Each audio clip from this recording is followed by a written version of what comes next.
भारतीय संविधान का परिचय। संवैधानिक कानून के अंतर्गत भारतीय संविधान का परिचय है। संविधान का निर्माण 26 नवंबर 1949 को पूरा हुआ, जब संविधान सभा ने औपचारिक रूप से नए संविधान को अपनाया। संविधान 26 जनवरी 1950 से लागू हुआ। संविधान में भूमि का मौलिक कानून शामिल है। ये राज्य के 3 अंगों की सभी शक्तियों और सीमा का स्रोत है, अर्थात कार्यपालिका, विधायिका और न्यायपालिका। राज्य की कोई भी कार्रवाई तब तक मान्य नहीं होगी जब तक कि वह संविधान के तहत अनुमत न हो। इसलिए संविधान की प्रकृति और कार्यप्रणाली की स्पष्ट समझ होना अनिवार्य है। संविधान के उद्देश्य। स्वतंत्र भारत का संविधान लगभग 200 वर्षों के औपनिवेशिक शासन, जन आधारित स्वतंत्रता संग्राम, राष्ट्रीय आंदोलन, देश के विभाजन और सांप्रदायिक हिंसा के प्रसार की पृष्ठभूमि में तैयार किया गया था। इसलिए संविधान निर्माताओं को लोगों की आकांक्षाओं, देश की अखंडता और एकता और एक लोकतांत्रिक समाज की स्थापना के बारे में चिंता थी। उनका मुख्य उद्देश्य भारत को एक संविधान देना था जो इस देश के लोगों के पोषित विचारों और आदर्शों को पूरा करेगा। संविधान एक प्रस्तावना के साथ शुरू होता है जो भारत को एक संप्रभु, समाजवादी, धर्मनिरपेक्ष, लोकतांत्रिक गणराज्य घोषित करता है। प्रस्तावना में अपने सभी नागरिकों के लिए न्याय, स्वतंत्रता और समानता हासिल करने और व्यक्ति की गरिमा सुनिश्चित करने वाले लोगों के बीच बंधुत्व के आधार पर राष्ट्रीय एकता और अखंडता को बढ़ावा देने के लक्ष्यों का भी उल्लेख है। भारतीय संविधान की मुख्य विशेषताएं। भारतीय संविधान की मुख्य विशेषताएं निम्नलिखित हैं। उसमें से पहली है एक लिखित संविधान। भारतीय संविधान मुख्य रूप से एक लिखित संविधान है। एक लिखित संविधान एक निश्चित समय पर तैयार किया जाता है और लागू होता है, या एक निश्चित तिथि पर एक दस्तावेज के रूप में अपनाया जाता है। जैसा कि आप पहले ही पढ़ चुके हैं कि हमारा संविधान 2 वर्ष 11 माह 18 दिनों की अवधि में बना था। इसे 26 नवंबर 1949 को अपनाया गया था और 26 जनवरी 1950 को लागू किया गया था। कुछ परंपराएं धीरे धीरे समय की अवधि में विकसित हुई है, संविधान के कामकाज में उपयोगी साबित हुई है। दूसरी है संघीय नीति। भारत का संविधान संघीय राज्य शब्द का प्रयोग नहीं करता है। यह कहता है कि भारत एक राज्यों का संघ है। केंद्र सरकार और राज्य सरकारों के बीच शक्तियों का वितरण होता है। क्योंकि भारत एक संघ है, इसलिए कार्यों का ऐसा वितरण आवश्यक हो जाता है। शक्तियों की 3 सूचियां हैं, जैसे संघ सूची, राज्य सूची और समवर्ती सूची। तीसरी बात करें तो संसदीय लोकतंत्र। भारत में लोकतंत्र का संसदीय स्वरूप है। यह ब्रिटिश प्रणाली से अपनाया गया है। संसदीय लोकतंत्र में विधायिका और कार्यपालिका के बीच घनिष्ठ संबंध होता है। मंत्रिमंडल का चयन विधायिका के सदस्यों में से किया जाता है। कैबिनेट बाद के लिए जिम्मेदार है। वास्तव में मंत्रिमंडल तब तक पद धारण करता है जब तक उसे विधायिका का विश्वास प्राप्त होता है। लोकतंत्र के इस रूप में राज्य का मुखिया नाम मात्र का होता है। भारत में राष्ट्रपति राज्य का प्रमुख होता है। संवैधानिक रूप से राष्ट्रपति को कई शक्तियां प्राप्त है, लेकिन व्यवहार में प्रधानमंत्री की अध्यक्षता में मंत्रिपरिषद जो वास्तव में इन शक्तियों का प्रयोग करती है। राष्ट्रपति प्रधानमंत्री और मंत्रिपरिषद की सलाह पर कार्य करता है। राष्ट्रपति प्रधानमंत्री और मंत्रिपरिषद की सलाह पर कार्य करता है। चौथा है मौलिक अधिकार और कर्तव्य। मौलिक अधिकार भारतीय संविधान की महत्वपूर्ण विशेषताओं में से एक है। संविधान में 6 मौलिक अधिकार दिए गए हैं, जिनके बारे में आप अगले पाठ में पढ़ेंगे। मौलिक अधिकार न्यायोचित है और न्यायपालिका द्वारा संरक्षित है। इनमें से किसी भी अधिकार के उल्लंघन के मामले में कोई भी उनकी सुरक्षा के लिए कानून की अदालत में जा सकता है। 42वें संशोधन द्वारा मौलिक कर्तव्य वीडियो चाले नहीं बकवास फिल्म। मौलिक अधिकार और कर्तव्य। मौलिक अधिकार भारतीय संविधान की महत्वपूर्ण विशेषताओं में से एक है। संविधान में 6 मौलिक अधिकार दिए गए हैं, जिनके बारे में आप अगले पाठ में पढ़ेंगे। मौलिक अधिकार न्यायोचित है और न्यायपालिका द्वारा संरक्षित है। इनमें से किसी भी अधिकार के उल्लंघन के मामले में कोई भी उनकी सुरक्षा के लिए कानून की अदालत में जा सकता है। 42वें संशोधन द्वारा मौलिक कर्तव्यों को हमारे संविधान में जोड़ा गया था। यह भारत के सभी नागरिकों के लिए 10 मौलिक कर्तव्यों की एक सूची देता है, जबकि अधिकार लोगों को गारंटी के रूप में दिए जाते हैं। कर्तव्य वे दायित्व हैं जो प्रत्येक नागरिक से निभाने की अपेक्षा की जाती है। 5वां है राज्य के नीति निर्देशक सिद्धांत। राज्य के नीति निर्देशक सिद्धांत जो आर्य सिद्धांत संविधान से अंगीकृत किए गए हैं। राज्य के नीति निर्देशक सिद्धांत जो आर्य संविधान से अंगीकृत किए गए हैं, भारत के संविधान की एक और अनूठी विशेषता है। हमारे लोगों को सामाजिक और आर्थिक न्याय प्रदान करने के लिए निर्देशक तत्वों को हमारे संविधान में शामिल किया गया था। निर्देशक सिद्धांतों का उद्देश्य भारत में एक कल्याणकारी राज्य की स्थापना करना है, जहां कुछ के हाथों में धन का संकेंद्रण नहीं होगा। और छठा था कि आंशिक रूप से कठोर और आंशिक रूप से लचीला। जो हमारा संविधान है, एक संविधान को उसकी संशोधन प्रक्रिया के आधार पर कठोर या लचीला कहा जा सकता है। भारत का संविधान संशोधनों की 3 श्रेणियों का प्रावधान करता है। पहली श्रेणी में संशोधन संसद के दोनों सदनों द्वारा राष्ट्रपति की सहमति के लिए भेजने से पहले उपस्थित और मतदान करने वाले सदस्यों के साधारण बहुमत द्वारा किया जा सकता है। दूसरी श्रेणी में संशोधनों के लिए विशेष बहुमत की आवश्यकता होती है। ऐसा संशोधन संसद के प्रत्येक सदन द्वारा उस सदन के कुल सदस्यों के बहुमत के साथ साथ संसद के प्रत्येक सदन में उपस्थित और मतदान करने वाले सदस्यों के 2 या 3 बहुमत से पारित किया जा सकता है और राष्ट्रपति को उनकी सहमति के लिए भेजा जा सकता है। इनकार नहीं किया जा सकता है। तीसरी श्रेणी में उल्लेखित विशेष बहुमत के अलावा इसे कम से कम 50% राज्य विधानसभाओं द्वारा भी अनुमोदित किया जाना है। 7वां भाषा नीति। भाषा नीति। भारत एक ऐसा देश है जहां देश के विभिन्न हिस्सों में अलग अलग भाषाएं बोली जाती हैं। हिंदी और अंग्रेजी को केंद्र सरकार की आधिकारिक भाषा बना दिया गया है। एक राज्य उस राज्य में अपने लोगों द्वारा बोली जाने वाली भाषा को अपनी आधिकारिक भाषा के रूप में भी अपना सकता है। 8वां है अनुसूचित जातियों और अनुसूचित जनजातियों के लिए विशेष प्रावधान है कि भाई संविधान इन जातियों के सदस्यों को कुछ विशेष रियायतें और विशेषाधिकार देने का प्रावधान करता है। संसद, राज्य विधानमंडल और स्थानीय निकायों, सभी सरकारी सेवाओं और सभी पेशेवर कॉलेजों में उनके लिए सीटें आरक्षित की गई है। और 9वां था कि कई स्रोतों से निकला संविधान। हमारे संविधान निर्माताओं ने कई अन्य देशों के संविधानों से कई चीज़ें उधार ली और उन्हें हमारे संविधान में शामिल किया। इस पर कुछ लेखक भारतीय संविधान को उधार का थैला कहते हैं। इस कर कुछ लेखक भारतीय संविधान को उधार का थैला कहते हैं। 10वां है स्वतंत्र न्यायपालिका। यह सबसे महत्वपूर्ण है। स्वतंत्र न्यायपालिका। भारतीय न्यायपालिका स्वतंत्र और निष्पक्ष है। भारतीय न्यायपालिका कार्यपालिका और विधायिका के प्रभाव से मुक्त है। न्यायाधीशों की नियुक्ति उनकी योग्यता के आधार पर की जाती है और उन्हें आसानी से हटाया नहीं जा सकता।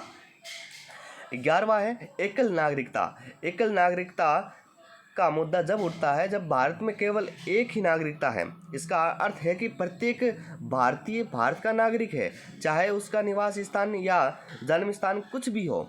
वह झारखंड, उत्तराखंड या छत्तीसगढ़ जैसे संविधान राज्य का नागरिक नहीं है जिससे वह संबंधित हो सकता है, लेकिन भारत का नागरिक बना रहता है। भारत के सभी नागरिक देश में कहीं भी रोजगार प्राप्त कर सकते हैं और भारत के सभी हिस्सों में समान रूप से सभी अधिकारों का आनंद ले सकते हैं।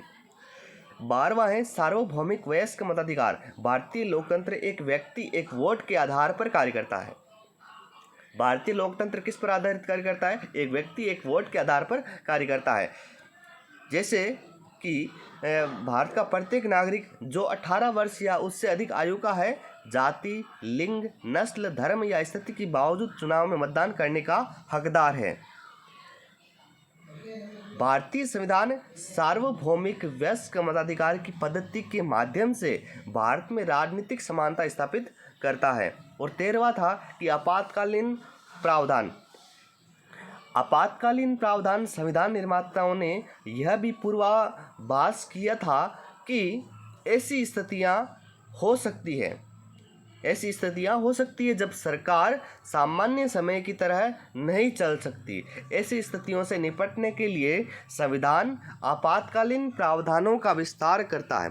3 प्रकार के आपातकाल हैं। पहला है युद्ध, बाहरी आक्रमण या सशस्त्र विद्रोह के कारण आपातकाल, और दूसरा है राज्यों में संवैधानिक तंत्र की विफलता से उत्पन्न आपात स्थिति, और तीसरा है वित्तीय आपातकाल। अब बात करते हैं मूल संरचना के सिद्धांत की। इस मूल संरचना के सिद्धांत के माध्यम से हम संवैधानिक कानून की रूपरेखा तैयार कर सकते हैं। कैसे? जैसे कि पहले है संविधान की सर्वोच्चता, दूसरा है सरकार का रिपब्लिकन और लोकतांत्रिक स्वरूप यानी कि डेमोक्रेटिक, और तीसरा है संविधान का धर्मनिरपेक्ष चरित्र, और चौथा है विधायिका, कार्यपालिका और न्यायपालिका के बीच शक्तियों का पृथक्करण, यानी कि ये शक्तियाँ निर्धारण करती है कि कार्य की रूपरेखा किस प्रकार होगी, और 5वां है संविधान का संघीय चरित्र। अब इसको संक्षेप में समझने के लिए भारतीय संविधान की प्रकृति संघीय, एकात्मक, अर्ध संघीय को समझना होगा। तो इसको समझने के लिए हम एक स्वरूप तैयार करते हैं। उसमें एक लोकतांत्रिक सरकार में संविधान कुशल शासन में प्राथमिक भूमिका निभाता है। संविधान मौलिक सिद्धांतों या स्थापित मिसालों का एक समूह है जिसके अनुसार एक राज्य को शासित किया जा सकता है। संविधान को 2 श्रेणियों में वर्गीकृत किया जा सकता है, जैसे संघीय या एकात्मक। संघीय और एकात्मक संविधान क्या है? एकात्मक संविधान में सरकार की सभी शक्तियां एक केंद्रीय प्राधिकरण में केंद्रित होती है। राज्य या देश के विभिन्न घटक ऐसे केंद्रीय प्राधिकरण के अधीन हैं। हालांकि संघीय संविधान में केंद्र और राज्यों के बीच शक्तियों का वितरण किया जाता है। राज्य केंद्र सरकार के अधीनस्थ नहीं है। संयुक्त राज्य अमेरिका, ऑस्ट्रेलिया के संविधानों को प्रकृति में संघीय माना जाता है। क्या भारतीय संविधान प्रकृति में एक संघीय या एकात्मक है? तो हम ये कह सकते हैं कि भारतीय संविधान एक संविधान की संघीय और एकात्मक प्रकृति दोनों का एक संकर है, और इसलिए इसे अर्ध संघीय संविधान कहा जाता है। इसका मतलब एक संघीय व्यवस्था है जहां सरकार के 2 स्पष्ट सेट केंद्र और राज्य होने के बावजूद केंद्र सरकार को अधिक शक्तियां दी जाती है। इसके मामले में यदि हम बात करें तो प्रोफेसर वेयर ने अपने विचार को सामने रखा कि यह कहना कि संविधान संघीय प्रकृति का है, इसे मुख्य रूप से संघीय चरित्र को प्रदर्शित करना चाहिए। संघवाद की परिभाषित विशेषताएं निम्नलिखित हैं। तो संघवाद प्रमुख रूप से केंद्र और राज्यों के बीच शक्तियों का वितरण है। पहला क्या है? केंद्र और राज्यों के बीच शक्तियों का वितरण। दूसरा, संविधान की सर्वोच्चता। तीसरा, लिखित संविधान। चौथा, संविधान की कठोरता। 5वां, स्वतंत्र न्यायपालिका। भारत के संविधान के संघीय स्वरूप को प्रभावित करने वाले कारक हैं। कौन कौन से हैं? किसी राज्य के राज्यपाल की नियुक्ति। पहला कौन सा? किसी राज्य के राज्यपाल की नियुक्ति। दूसरा है राज्य सूची के विषयों पर कानून बनाने का संसद की शक्ति। तीसरा है नए राज्य बनाने और मौजूदा सीमाओं को बदलने की शक्ति। और चौथा है आपातकालीन प्रावधान। यह बहस की कि क्या भारत में एक संघीय संविधान और संघीय सरकार है? भारत के संविधान को दिए गए सैद्धांतिक लेबल अर्थात संघीय अर्ध संघीय एकात्मक के कारण भारत में सर्वोच्च न्यायालय से जूझ रहा है। पहला महत्वपूर्ण मामला जहां इस मुद्दे पर शीर्ष न्यायालय द्वारा विस्तार से चर्चा की गई थी वह था पश्चिम बंगाल राज्य भी। भारत संघ इस मामले में शामिल मुख्य मुद्दा भारतीय राज्यों द्वारा संप्रभु शक्तियों का प्रयोग था।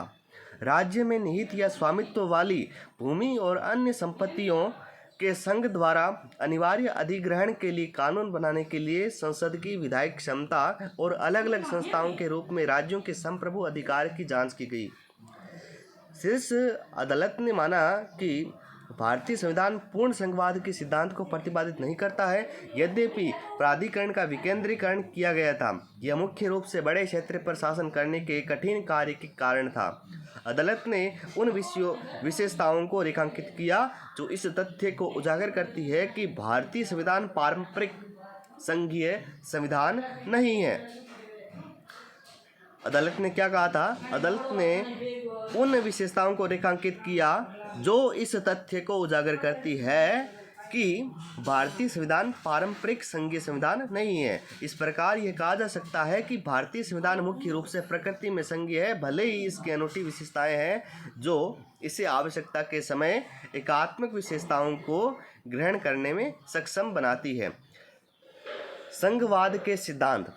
भारतीय संविधान मूल रूप से संघीय रूप में है और एक संघीय प्रणाली की विशेषताओं द्वारा चिन्हित है, अर्थात संविधान की सर्वोच्चता, केंद्र और राज्य सरकारों के बीच शक्ति का विभाजन, एक स्वतंत्र न्यायपालिका का अस्तित्व और संशोधन के लिए कठोर प्रक्रिया। संविधान संघ और राज्यों के बीच मुद्दों को निर्धारित करने के लिए एक स्वतंत्र न्यायपालिका है जिसे क्रमशः उन्हें सौंपे गए क्षेत्रों में प्रयोग किया जाना है। हालांकि अमेरिकी संघ और भारतीय संघ के बीच उल्लेखनीय अंतर है, वो है अमेरिका के पहला है अमेरिका के पास दोहरी नागरिकता है जबकि भारत में एकल नागरिकता है।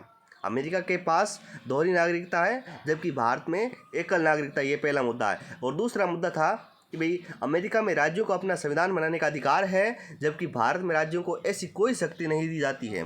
तीसरा है भारतीय संविधान अपने कई प्रावधानों में केंद्रीकरण की प्रवृत्ति प्रदर्शित करता है। और चौथा है कुछ परिस्थितियों में संघ को राज्य के अधिकार को खत्म करने या अन्यथा राज्यों में निहित शक्तियों का प्रयोग करने का अधिकार है। कुछ मामले कानून द्वारा जो बनाए गए थे जो जज के द्वारा लागू किया गया था। पहला केस था केशवानंद भारती बनाम केरल राज्य AIR 1973। इसका SSC कोड था 14611। दूसरा मामला था SR बोम्मई बनाम भारत संघ AIR 1994। SC था 19188। तीसरा था पश्चिम बंगाल राज्य बनाम भारत संघ AIR 1963। SC 124124। राम जवाया कपूर बनाम पंजाब राज्य AIR 1955। SC कोड था 54939। और पांचवा था कुलदीप नैयर बनाम भारत संघ AIR 2006। SC कोड था 3128। हरियाणा राज्य बनाम पंजाब राज्य AIR 2002। SC 685। अब बात करते हैं प्रस्तावना में हम सब जानते हैं कि हम भारत के लोग भारत को एक संप्रभु समाजवादी धर्मनिरपेक्ष लोकतांत्रिक गणराज्य बनाने और उसके सभी नागरिकों को सुरक्षित करने का संकल्प लेते हैं। न्याय, सामाजिक, आर्थिक और राजनीतिक विचार, अभिव्यक्ति, विश्वास और पूजा की स्वतंत्रता, स्थिति और अवसर की समानता और उनमें व्यक्ति की गरिमा और राष्ट्र की एकता और अखंडता सुनिश्चित करने वाली सभी बंधुता को बढ़ावा देना। हमारे संविधान सभा में नवंबर 1949 के 26वें दिन एतद द्वारा इस संविधान को अपनाएं, अधिनियमित करें और स्वयं को दें। भाग फर्स्ट संघ और उसका क्षेत्र। अनुच्छेद 1 में संघ का नाम और उसके संघ का नाम और राज्य क्षेत्र। अनुच्छेद 2 में नए राज्यों का प्रवेश या स्थापना। अनुच्छेद 3 में नए राज्यों का गठन और मौजूदा राज्यों के क्षेत्रों, सीमाओं या नामों में परिवर्तन। अनुच्छेद 4 में अनुच्छेद 2 और 3 के तहत बनाए गए कानून पहली और चौथी अनुसूची के संशोधन और पूरक प्रासंगिक और परिणामी मामलों के लिए प्रदान करते हैं। इसके संबंधित मामले कानून द्वारा जो शासित है वो है Berubari union and exchange of enclave में AIR 1960 SC 845-47, ये पहला मामला था। दूसरा मामला है राम किशोर सेन बनाम भारसंघ AIR 1966 SC 644। तीसरा है भारसंघ बनाम सुकुमार सेन गुप्पा AIR 1990 SC 1692।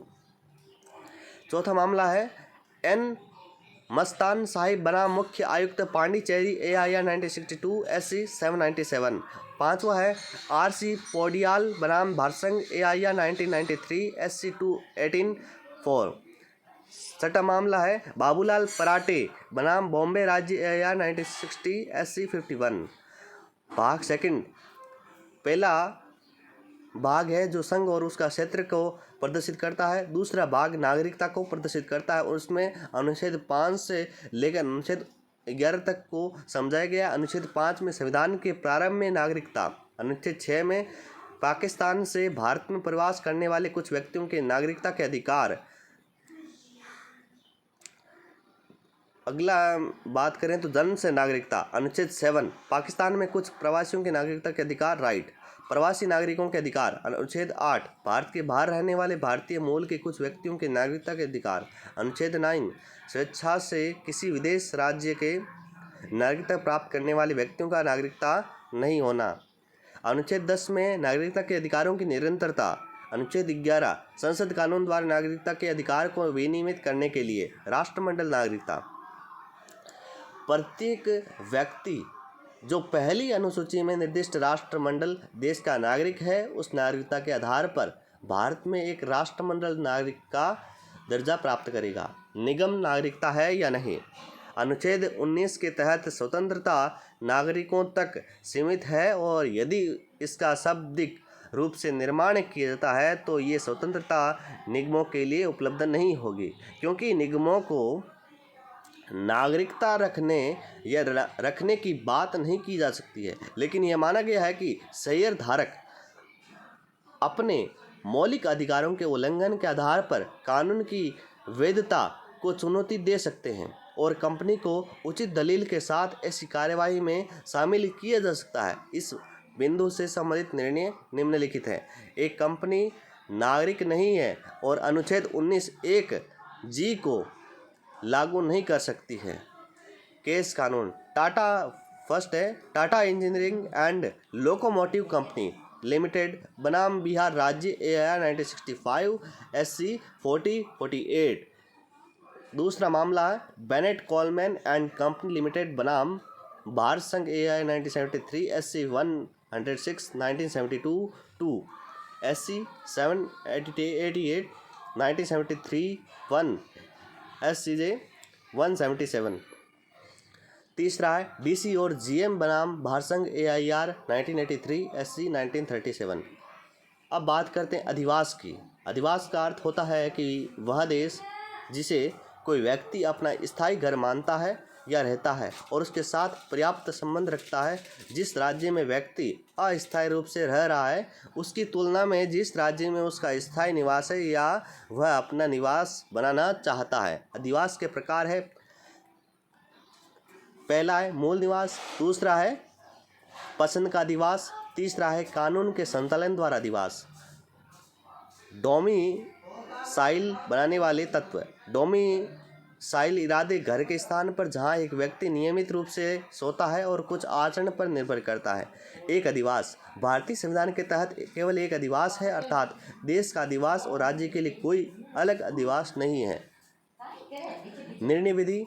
Pradeep Jain doctor बनाम भारत संघ AIR 1984 SC 4020 1984 3, SC 654 1984, एड केस 237 पैरा 8 to 9। ये निर्णय विधि का ये केस चला था अलग अलग AIR में, KSS में। प्रवासन द्वारा नागरिकता। प्रवासन भारत में स्थायी रूप से निवास करने के इरादे से होना चाहिए। ऐसा इरादा बाद में भी बन सकता है। भाग 3 में मौलिक अधिकार। अधिकारों के प्रकार। प्राकृतिक या मानव अधिकार, नैतिक अधिकार, कानूनी अधिकार, नागरिक और राजनीतिक अधिकार। भारत में मौलिक अधिकार। प्राकृतिक अधिकार। प्राकृतिक अधिकार वे अधिकार हैं जो मनुष्य सहित प्रत्येक प्राणी के लिए उपलब्ध हैं। जो अधिकार मानव के लिए विशिष्ट हैं उन्हें मानव अधिकार भी कहा जाता है। प्राकृतिक अधिकार जीवन के अधिकार, आवाजाही के अधिकार आदि से संबंधित है। अनुच्छेद 21 जीवन और व्यक्तिगत स्वतंत्रता के संरक्षण के अधिकार से संबंधित है। वहीं जब कोई व्यक्ति किसी द्वीप में अकेला रहता है तो उसके पास अधिकार नहीं बल्कि स्वतंत्रता होती है। जब कोई व्यक्ति समूह या समुदाय में रहता है तभी अधिकारों का विकास होता है, क्योंकि जब कोई व्यक्ति समूह में रहता है तो हमेशा संघर्ष होता है और पूर्ण स्वतंत्रता का आश्वासन नहीं दिया जा सकता है। इसलिए अधिकार की अवधारणा कर्तव्यों के साथ सहसंबद्ध है। कर्तव्य के प्रति हर अधिकार का दायित्व है। दूसरों की स्वतंत्रता की मान्यता अधिकारों का आधार बनती है। हमारे अधिकार दूसरे के कर्तव्यों पर आधारित है और दूसरे के अधिकार हमारे कर्तव्यों पर आधारित है। राज्य अधिकारों का सृजन नहीं करता है बल्कि अपने लोगों के अधिकारों को मान्यता देता है, बनाए रखता है और समन्वय करता है। मौलिक अधिकारों की उत्पत्ति। वे अधिकार जो मानव जाति की उन्नति के लिए मूलभूत हैं मौलिक अधिकार कहलाते हैं। अन्य सभी अधिकार इन अधिकारों से प्रत्यक्ष निहितार्थ या उनके संहिताबद्धों या उनके सिद्धांतों के अनुप्रयोग के रूप में प्राप्त होते हैं। दार्शनिकों के बीच यह एक स्वीकृति मान्यता है कि यह अधिकार प्राकृतिक मानव अधिकार के अलावा और कुछ नहीं है, जो मनुष्य और जानवरों के बीच अंतर करते हैं और जो मनुष्य को पाषाण युग से वर्तमान युग में लाने में इतने महत्वपूर्ण है। इन सब के बीच जीवन और स्वतंत्रता के अधिकार को सबसे बुनियादी माना जाता है। कानूनी रूप से लागू करने योग्य मौलिक अधिकारों का इतिहास संभवतः मैग्ना कार्टा से शुरू होता है, जो कि 1214 ईस्वी में इंग्लैंड के लोगों द्वारा किंग जॉन से निकाले गए अधिकारों की एक सूची थी। इसके बाद 1689 में बिल ऑफ राइट्स आया, जिसमें अंग्रेजों को कुछ नागरिक और राजनीतिक अधिकार दिए गए जिन्हें छीना नहीं जा सकता था। बाद में फ्रांसीसी ने 1789 में फ्रांसीसी क्रांति के बाद मनुष्य और नागरिक के अधिकारों की घोषणा को संकलित किया। मौलिक अधिकारों के इतिहास में सबसे महत्वपूर्ण प्रगति तब हुई जब संयुक्त राज्य अमेरिका ने पहले 10 संशोधनों के माध्यम से अपने संविधान में बिल ऑफ राइट्स के रूप में कुछ मौलिक अधिकारों को शामिल किया। इन अधिकारों को राजनीति की अनियमितताओं से परे माना जाता था। संविधान द्वारा संरक्षण का मतलब था कि इन अधिकारों को वोट नहीं दिया जा सकता था और वे राजनेताओं या बहुमत की सनक पर निर्भर नहीं थे। इसके बाद दुनिया के लगभग सभी लोकतंत्र ने अपने नागरिकों को उपलब्ध कुछ अपरिहार्य अधिकारों को संवैधानिक पवित्रता प्रदान की है। स्रोत हनुमंत.com। मौलिक अधिकारों की आवश्यकता। पहला है कानून का शासन।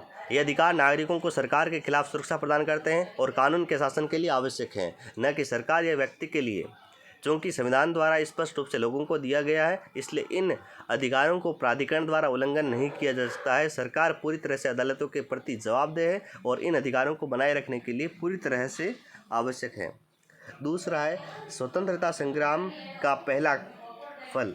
इतने लंबे समय तक अधीनता में रहने के बाद लोग भूल गए थे कि आज़ादी का मतलब क्या है। ये अधिकार लोगों को आशा और विश्वास देते हैं कि उनके विकास में कोई रुकावट नहीं है, वे शासकों की सनक से मुक्त हैं। इस अर्थ में वे लंबे स्वतंत्रता संग्राम के पहले फल हैं और संतुष्टि और तृप्ति की भावना लाते हैं। तीसरा है स्वतंत्रता की मात्रा। प्रत्येक भारतीय नागरिक अपनी पसंद के धर्म का पालन करने के लिए स्वतंत्र है, लेकिन खाड़ी देशों में ऐसा नहीं है। हमारा भाषण और अभिव्यक्ति का अधिकार हमें सरकार की स्वतंत्र रूप से आलोचना करने की अनुमति देता है, लेकिन चीन में ऐसा नहीं है। स्रोत हनुमंत.com। भारत में मौलिक अधिकार। भारत के संबंध में साइमन कमीशन और संयुक्त संसदीय समिति ने मौलिक अधिकार की घोषणा को लागू करने के विचार को इस आधार पर खारिज कर दिया था कि अमूर्त घोषणा बेकार है। हालांकि भारत सरकार अधिनियम 1935 के तहत ब्रिटिश संसद द्वारा लोगों की मांग को पूरा नहीं किया गया था, फिर भी संविधान में इस तरह के अधिकार के लिए लोगों का उत्साह कम नहीं हुआ था। 16 मई 1946 में कैबिनेट मिशन द्वारा नेहरू समिति की सिफारिश को संविधान में शामिल किया गया था।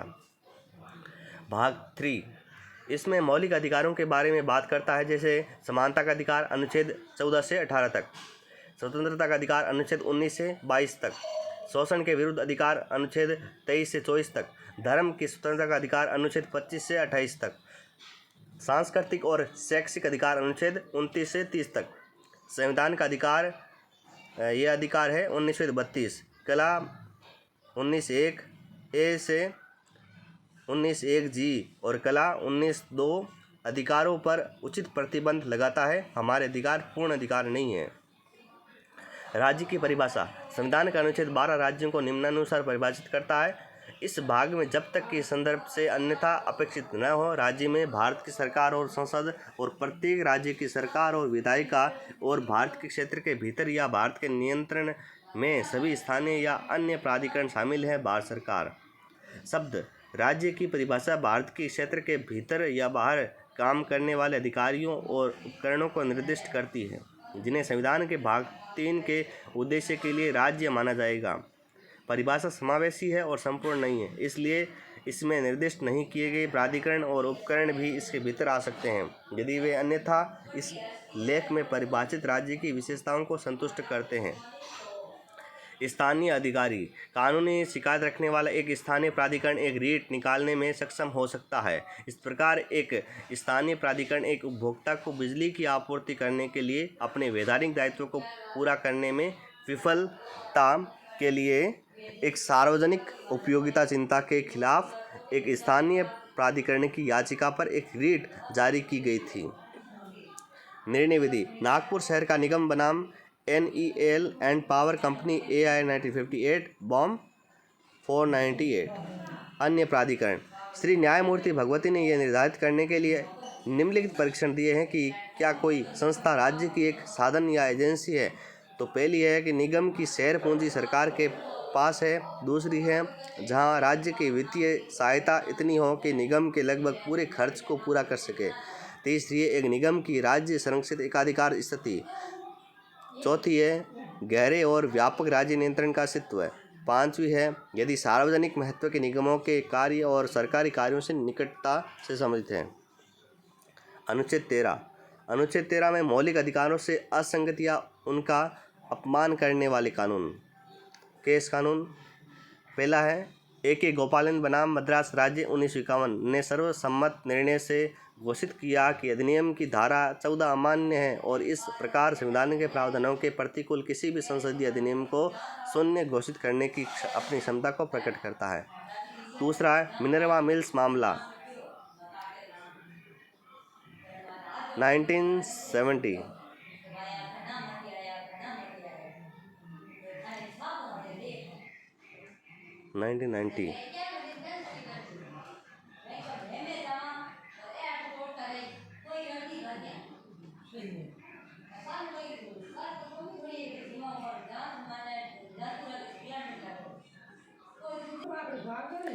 पहले है AK गोपालन बनाम राज्य।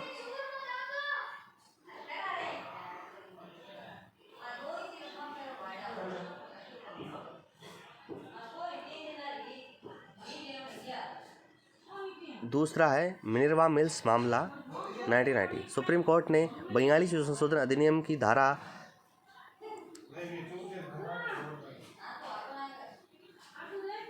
4 को रद्द कर दिया था, जिसने संविधान के भाग 3 के अनुच्छेद 24, 19 और 31 पर निर्देशक सिद्धांतों को इस आधार पर प्राथमिकता दी थी कि संविधान के भाग 3 और भाग 4 संविधान समान रूप से महत्वपूर्ण है और एक ही दूसरे पर पूर्ण प्रधानता अनुमेय नहीं है, क्योंकि यह संविधान की सामंजस्य को बिगाड़ देगा। सर्वोच्च न्यायालय को विश्वास था कि जो कुछ भी दो भागों के बीच संतुलन को नष्ट कर देता है, उसी तथ्य से एक अनिवार्य हमारे संविधान की मूल संरचना का तत्व है। गंभीरता का सिद्धांत। भारतीय संविधान का अनुच्छेद 13 पृथक्करणीयता का सिद्धांत प्रदान करता है, जिसमें कहा गया है कि संविधान के प्रारंभ से पहले भारत में लागू सभी कानून तब तक शून्य होंगे जब तक वे संविधान के प्रावधानों से असंगत हैं। कोई कानून अब तभी तक अमान्य हो जाता है जब तक वह मौलिक अधिकारों से असंगत हो। तो कानून के केवल उस हिस्से को अमान्य घोषित किया जाएगा जो असंगत है और बाकी कानून खड़ा रहेगा। हालांकि इस बिंदु पर अदालतों द्वारा एक स्पष्टीकरण दिया गया है कि कानून के अमान्य हिस्से को अलग कर दिया जाएगा और अमान्य घोषित कर दिया जाएगा यदि वास्तव में इसे अलग किया जा सकता है, अर्थात यदि अमान्य भाग को अलग करने के बाद वैध हिस्सा विधायिका के इरादे को प्रभावित करने में सक्षम है, तभी वह जीवित रहेगा, अन्यथा न्यायालय पूरे कानून को अमान्य घोषित कर देगा। केस कानून A.K. गोपालन बनाम राज्य 0F मद्रास ने माना कि निरोध माइनस धारा 14 वैध था क्योंकि अधिनियम से धारा 14 की चूक अधिनियम की प्रकृति और उद्देश्य को नहीं बदलेगी और इसलिए शेष अधिनियम वैध और प्रभावी रहेगा। दूसरा है DS नाकारा बनाम भारत संघ, अधिनियम वैध रहा जबकि इसके अमान्य हिस्से को अमान्य घोषित कर दिया गया क्योंकि यह शेष अधिनियम से अलग था। तीसरा है RMTC बनाम भारत संघ, AIR 1957 SC 628। पहली है विधायिका की मंशा यह निर्धारित करने का निर्धारण कारक है कि क्या मूर्ति के वैध हिस्से अमान्य भागों से अलग किए जा सकते हैं। दूसरा है यदि वैध और अमान्य प्रावधानों को इतना अटूट रूप से मिलाया जाता है कि उन्हें दूसरे से अलग नहीं किया जा सकता है तो एक हिस्से की अमान्यता के परिणाम स्वरूप अधिनियम की संपूर्णता में अमान्यता होनी चाहिए। तीसरा है यहाँ तक कि जब प्रावधान जो अमान्य है अलग है और उनसे अलग है जो अमान्य है, यदि वे एक ही योजना का हिस्सा बनते हैं जो समग्र रूप से संचालित होने का इरादा है, तो भी एक हिस्से की अमान्यता के परिणाम स्वरूप विफलता होगी पूरा। चौथा है अगर कानून से अमान्य हिस्से को हटा दिए जाने के बाद जो बचा है उसमें बदलाव और संशोधन किए बिना लागू नहीं किया जा सकता है तो इसे पूरी तरह से शून्य के रूप में बंद कर दिया जाना चाहिए, अन्यथा यह न्यायिक कानून होगा। ग्रहण का सिद्धांत, इसमें कहा गया है कि एक मौजूदा कानून जो मौलिक अधिकार से असंगत है, संविधान के लागू होने की तारीख से निष्क्रिय हो जाता है, इसे पूरी तरह से मृत के रूप में स्वीकार नहीं किया जा सकता है। ग्रहण का सिद्धांत इस सिद्धांत पर आधारित है कि एक कानून जो मौलिक अधिकारों का उल्लंघन करता है शुरुआत से ही शून्य या शून्य नहीं होता है लेकिन केवल अपरिवर्तन हो जाता है, यानी मरणासन्न स्थिति में रहता है। यह मौलिक अधिकारों से अधिक छाया हुआ है और निष्क्रिय रहता है लेकिन यह मृत नहीं है। केस कानून पहला है भिकाजी बनाम मध्य प्रदेश राज्य, AIR 1955 SC 781। इस मामले में CP और बरार मोटर वाहन संशोधन अधिनियम 1948 के प्रावधानों ने राज्य सरकार को मोटर परिवहन ऑपरेटरों के बहिष्कार के लिए प्रांत में पूरे मोटर परिवहन व्यवसाय को लेने के लिए अधिकृत किया। ये प्रावधान हालांकि अधिनियमित होने पर मान्य था लेकिन 1950 में संविधान के लागू होने पर शून्य हो गया क्योंकि उन्होंने संविधान के अनुच्छेद 19(1)(g) का उल्लंघन किया था। हालांकि 1951 में अनुच्छेद 19 के खंड 6 को संविधान प्रथम संशोधन अधिनियम द्वारा संशोधित किया गया था ताकि अधिकृत किया जा सके। सरकार किसी भी व्यवसाय पर एकाधिकार करने के लिए सुप्रीम कोर्ट ने माना कि संशोधन का प्रभाव छाया को दूर करने और आक्षेपित अधिनियम को दोष या दुर्बलता से मुक्त करने के लिए था। संवैधानिक बाधा को हटा दिए जाने के बाद यह नागरिकों के साथ साथ गैर नागरिकों के खिलाफ भी लागू हो गया। इस कानून को कुछ समय के लिए मौलिक अधिकारों ने ग्रहण कर लिया था। जैसे ही ग्रहण हटा दिया जाता है, कानून इस तरह के हटाने की तारीख से काम करना शुरू कर देता है। साभार एड स्मिता लीगल सर्विसेज को इनके माध्यम से। अगला है समानता का अधिकार, अनुच्छेद 14 से 18। इसलिए उन सभी पर समान कानूनों का समान रूप से लागू होना समानता के सिद्धांत के साथ असंगत होता है। अनुच्छेद 14 कानून के समक्ष समानता। राज्य किसी भी व्यक्ति को कानून के समक्ष समानता या भारत के क्षेत्र में कानूनों के समान संरक्षण से वंचित नहीं करेगा। धर्म, मूल वंश, जाति, लिंग या जन्म स्थान के आधार पर भेदभाव का निषेध, यह समानता के अधिकार के तहत मुख्य लेख है। यह 2 प्रकार के अधिकारों से सम्मिलित है। इसमें कहा गया है कि राज्य किसी व्यक्ति को मना नहीं करेगा कि पहला है कानून के समक्ष समानता का अधिकार, दूसरा है कानून के समक्ष समान संरक्षण का अधिकार। पहला है कानून के समक्ष समानता का अधिकार, तो यह एक नकारात्मक अवधारणा है क्योंकि इसका मतलब है कि कोई भी व्यक्ति कानून से ऊपर नहीं है, या दूसरे शब्दों में सभी व्यक्ति देश के कानून के अधीन हैं। विधि के शासन का अर्थ है शासक की मनमानी शक्ति के प्रभाव की विपरीत भूमि के सामान्य कानून की पूर्ण सर्वोच्चता। कानून के शासन को नियंत्रित करने वाले 3 सिद्धांत हैं। पहला है लागू कानून के उल्लंघन को छोड़कर किसी भी व्यक्ति को शरीर या माल सामग्री में दंडित नहीं किया जाएगा। इसके अलावा कानून का उल्लंघन सामान्य कानूनी तरीके से एक सामान्य अदालत में स्थापित किया जाएगा। दूसरा है, सभी व्यक्ति अपनी सामाजिक या आर्थिक समझ के बावजूद भूमि के सामान्य कानून के अधीन हैं। इसके अलावा सभी व्यक्ति अदालत के अधिकार क्षेत्र के अधीन हैं, यानी सभी व्यक्तियों पर न्यायालय के समक्ष मुकदमा चलाया जा सकता है। एक व्यक्ति वकील या स्वयं के रूप में अदालत में पेश हो सकता है। तीसरा, संविधान भूमि के सामान्य कानून का परिणाम है। हालांकि तीसरे नियम को भारतीय संविधान के तहत अपने आवेदन में संशोधित किया गया था, जहां तीसरा कानून संविधान के रूप में पढ़ता है, भूमि का सर्वोच्च कानून है और विधायिका द्वारा पारित सभी कानून कानूनी रूप से वैध होने के अनुरूप होंगे। कानून के शासन का महत्व है। पहला है, ये कानून के शासन को अपनाना है जिसने संविधान को रेक्स लेक्स राजा कानून है से लेक्स रेक्स कानून राजा है में बदल दिया है। दूसरा है, किसी व्यक्ति की स्वतंत्रता को बनाए रखने के लिए कानून का शासन आवश्यक है, इसलिए कानून का शासन लोकतंत्र की एक अनिवार्य विशेषता है। कानून के शासन का संरक्षण अनुच्छेद 32 और अनुच्छेद 226 के तहत संविधान रीट अधिकार क्षेत्र का प्रयोग करके कानून के शासन की रक्षा करने के लिए क्रमशः सर्वोच्च न्यायालय और उच्च न्यायालय को शक्ति प्रदान करता है। इसके अलावा संविधान इस बात पर जोर देता है कि कानून का शासन देश के शासन का एक अपरिवर्तनीय सिद्धांत है।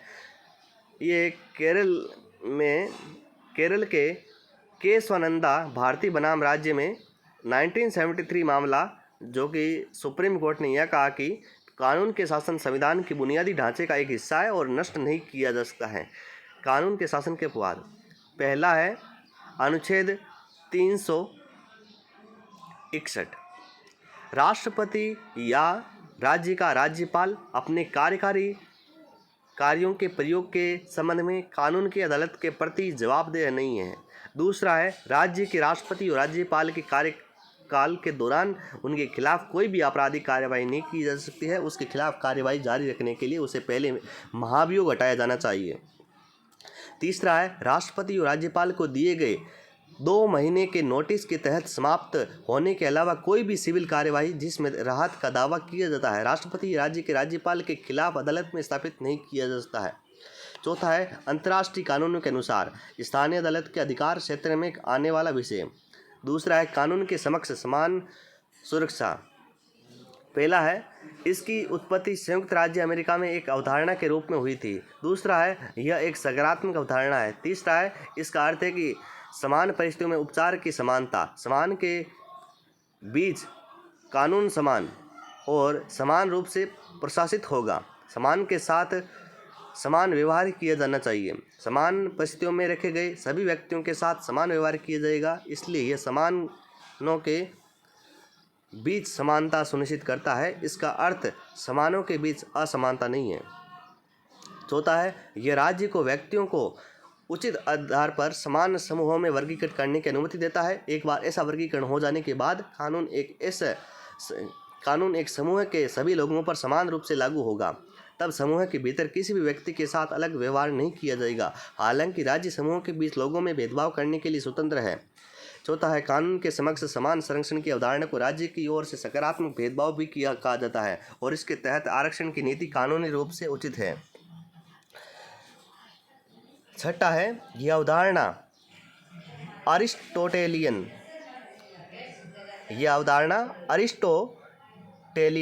सिद्धांत पर आधारित है कि समानता केवल समानों के बीच मौजूद हो सकती है और समानता असमान के बीच मौजूद नहीं हो सकती है। इस प्रकार विधान हो सकता है। पहला है, संपत्ति के कुछ वर्गों को कराधान से छूट देता है, जैसे कि दान, पुस्तकालय आदि। दूसरा है, अलग अलग ट्रेडों और व्यवसायों पर अलग अलग विशिष्ट प्रभाव डाले। तीसरा है, कर, आय और व्यक्तियों की संपत्ति अलग अलग तरीके से आदि। मामला कानून है एयर इंडिया आदि बनाम नरगिस मिर्जा और अन्य आदि 28 अगस्त 1981 को AI के तहत AH को निम्नलिखित आकस्मिकताओं में से सेवानिवृत्त किया गया था। पहला है, 35 वर्ष की आयु प्राप्त करने पर। दूसरा है, शादी पर अगर यह सेवा के 4 साल के भीतर हुआ हो, अर्थात। तीसरा है, पहली गर्भावस्था पर। अदालत ने माना कि विनिमय 46(1)(c) के अंतिम भाग को रद्द कर दिया गया है। प्रावधान या पहली गर्भावस्था पर जो भी पहले हो संविधान के अनुच्छेद 14 का असंवैधानिक शून्य और उल्लंघन है और इसलिए हटा दिया जाएगा। तापी निगम उपयुक्त संशोधन करने के लिए स्वतंत्र होगा। यह निर्विवाद है कि क्या कला 14 निषेध शत्रुतापूर्ण भेदभाव है और उचित वर्गीकरण नहीं है। यदि समान और असमान के साथ अलग अलग व्यवहार किया जाता है तो कोई भेदभाव नहीं है ताकि कला का उल्लंघन हो। संविधान के 14 एक फोर्टियोरी यदि समान या समान परिस्थितियों वाले व्यक्तियों के साथ अलग अलग व्यवहार किया जाता है तो भेदभाव का परिणाम कला के प्रावधानों को आकर्षित करने के लिए होता है। ये 14 में केस कानून। मेनका गांधी बनाम भारसंघ में सुप्रीम कोर्ट के भगवती जस्टिस। रमण दूसरा है रमण दयाराम शेट्टी बनाम अंतर्राष्ट्रीय हवाई अड्डा प्राधिकरण IAA। तीसरा है मिट्टू बनाम पंजाब राज्य। चौथा है रामकृष्ण डालमिया बनाम जस्टिस तेलडोलकर। पांचवा है एयर इंडिया बनाम नरगेश मिर्जा और अन्य। छठा है Indian council of legal and advice आदि। पांचवा है US bar council of India और अन्य। अनुच्छेद 15 धर्म, मूल वंश, जाति, लिंग या जन्म स्थान के आधार पर भेदभाव का निषेध। सुरक्षात्मक भेदभाव। केस कानून श्रीमती वलसम्मा पॉल बनाम कोचीन विश्वविद्यालय और अन्य। गीता हरिहरन बनाम भारतीय रिजर्व बैंक। प्रणतोष रॉय डॉक्टर बनाम कलकत्ता विश्वविद्यालय। यौन उत्पीड़न विशाखा बनाम राजस्थान राज्य। महिला आरक्षण राजेश कुमार गुप्ता बनाम UP राज्य। P सागर बनाम आंध्र प्रदेश राज्य। दत्तात्रेय बनाम बॉम्बे राज्य। महिला आरक्षण विधेयक। अनुच्छेद 16 लोक नियोजन के मामले में अवसर की समानता मामले। MR बालाजी बनाम मैसूर राज्य। देवदासन बनाम भारसंघ। केरल राज्य बनाम NM थॉमस। अखिल भारतीय कर्मचारी संघ बनाम भारत संघ। इंदिरा साहनी और अन्य बनाम भारसंघ और अन्य। पदोन्नति संविधान के 77वें संशोधन से पहले और बाद में। अनुच्छेद 17 अस्पृश्यता का उन्मूलन।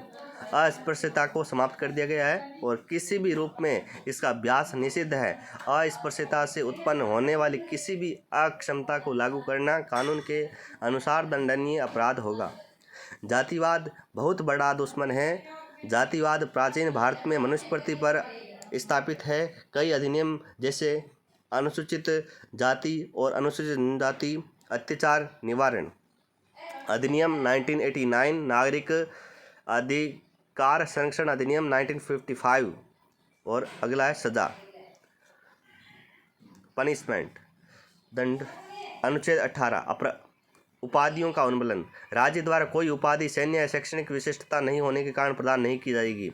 भारत का कोई भी नागरिक किसी विदेशी राज्य से कोई उपाधि स्वीकार नहीं करेगा। कोई भी व्यक्ति जो भारत का नागरिक नहीं है जबकि वह राज्य के अधीन लाभ या विश्वास का कोई पद धारण करता है, राष्ट्रपति की सहमति के बिना किसी विदेशी राज्य से कोई उपाधि स्वीकार नहीं करेगा। राज्य के अधीन लाभ या विश्वास का कोई पद धारण करने वाला कोई भी व्यक्ति राष्ट्रपति की सहमति के बिना किसी विदेशी राज्य से या उसके अधीन किसी भी प्रकार का कोई उपहार, परिलब्धियां या पद स्वीकार नहीं करेगा। भारत रत्न, पद्म विभूषण, पद्म भूषण और पद्म श्री पुरस्कार लियोपोल्ड का आदेश मौलिक अधिकार। भारत के संविधान में स्वतंत्रता का अधिकार शामिल है जो अनुच्छेद 19, 20, 21 और 22 में दिया गया है, जिसमें व्यक्तिगत अधिकारों की गारंटी देने की दृष्टि से संविधान के निर्माताओं द्वारा महत्वपूर्ण माना गया था। अनुच्छेद 19 में स्वतंत्रता का अधिकार निम्नलिखित 6 स्वतंत्रता की गारंटी देता है। वाक और अभिव्यक्ति की स्वतंत्रता जो एक व्यक्ति को सार्वजनिक गतिविधियों में भाग लेने में सक्षम बनाती है। अनुच्छेद 19 में प्रेस की स्वतंत्रता वाक्यांश का उपयोग नहीं किया गया है, लेकिन अभिव्यक्ति की स्वतंत्रता में प्रेस की स्वतंत्रता शामिल है। सार्वजनिक व्यवस्था, राज्य की सुरक्षा, शालीनता या नैतिकता के हित में उचित प्रतिबंध लगाए जा सकते हैं। बिना हथियारों के शांतिपूर्वक इकट्ठा होने की स्वतंत्रता, जिस पर राज्य सार्वजनिक व्यवस्था और भारत की संप्रभुता और अखंडता के हित में उचित प्रतिबंध लगा सकता है। संघ या संघ बनाने की स्वतंत्रता, जिस पर राज्य सार्वजनिक व्यवस्था, नैतिकता और भारत की संप्रभुता और अखंडता के हित में इस स्वतंत्रता पर उचित प्रतिबंध लगा सकता है।